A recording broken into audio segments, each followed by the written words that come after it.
Now we come to Daniel chapter 3. Well, Nebuchadnezzar lives in Babylon. Where have we heard about Babylon before?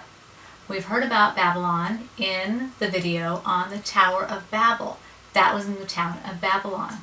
So this is one and the same. Tower of Babel, City of Babylon, same place. It has some great graphics.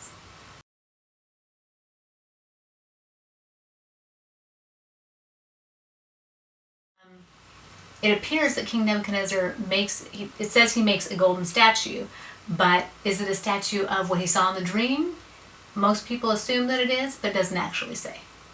So he makes the statue, and what it says is, Nebuchadnezzar proclaims to everyone everywhere that this is what you are commanded to do, O peoples, nations, and men of every language. As soon as you hear the sounds of the horn, the flute, the zither, the lyre, the harp, the pipes, and all kinds of music, you must fall down and worship the image of gold that King Nebuchadnezzar has set up. Whoever does not fall down and worship will be immediately thrown into a blazing furnace. Some astrologers came forward and denounced the Jews. They said to King Nebuchadnezzar, O king, live forever. You have issued a decree, O king, that everyone who hears the sound of all the instruments and does not fall down to worship the image of gold is going to be thrown into the blazing furnace, where there are some Jews whom you have set over the affairs of the province of Babylon, Shadrach, Meshach, and Abednego, who pay no attention to you, O king. He says, now, he gives them another chance. You can do it right now. I'm going to have all those musical instruments go off, and you go ahead and bow down. If you do, it will be very good. But if you do not worship it, you will be thrown immediately into the blazing furnace. Then what God will be able to rescue you from my hand?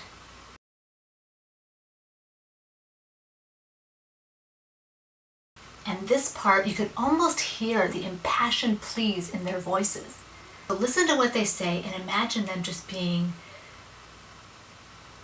at the brink of death. They're about to be thrown into a fiery furnace, but being confident in what God can do and who he is, and just being full of passion for him. Okay? So listen. Shadrach, Meshach, and Abednego replied to the king, O Nebuchadnezzar, we do not need to defend ourselves before you in this matter.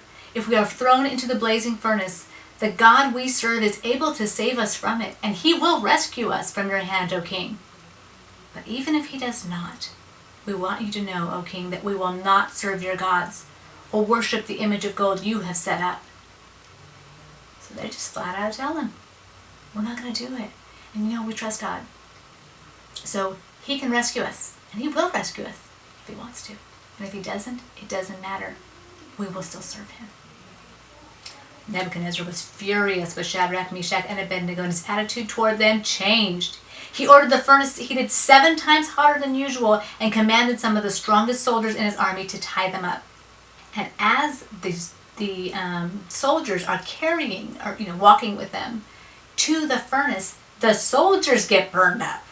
It's crazy. And the 3 men firmly tied fell into the blazing furnace. Then King Nebuchadnezzar leapt to his feet in amazement and asked his advisors, weren't there 3 men that we tied up and threw in the fire? They replied, oh, certainly, king. And he said, look, I see 4 men walking around in the fire, unbound and unharmed. And the 4th looks like a son of the gods.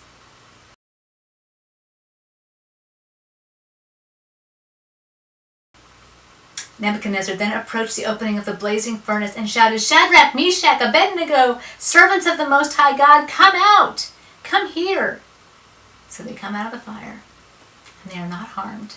Their bodies, nor was the hair of their head singed, their robes were not scorched, and there was no smell of fire on them. Then the king promoted Shadrach, Meshach, and Abednego in the province of Babylon. And he also says some stuff in there that you can read. It's a super short chapter.